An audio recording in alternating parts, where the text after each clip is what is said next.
The EgyptAir flight left Charles de Gaulle Airport in Paris at 11:09 p.m. local time, and nearly 3.5 hours later disappeared from radar at 2:30 a.m.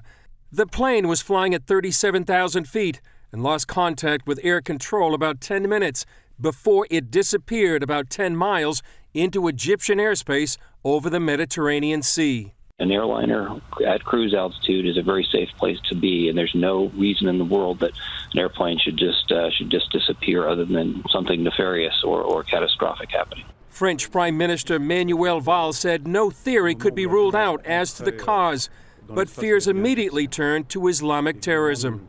An Israeli terrorism expert told CBN News the EgyptAir flight might have been the work of ISIS. Egypt is currently fighting ISIS in the Sinai Peninsula, and ISIS is calling on Islamic groups to target Egypt. The expert also said that France is a legitimate target too. So hitting an Egyptian airliner coming out of Paris would be like hitting two birds with one stone. He also suggested that someone who supports ISIS working at the Charles de Gaulle Airport might have slipped a bomb on the plane. In the Brussels airport attack in March, one of the attackers worked at the airport. Egypt has a troubled history. In March, an EgyptAir flight was hijacked and diverted to Cyprus by a man described as psychologically unstable. Last October, a Russian passenger plane was downed over the Egyptian Sinai, killing all 224 people on board.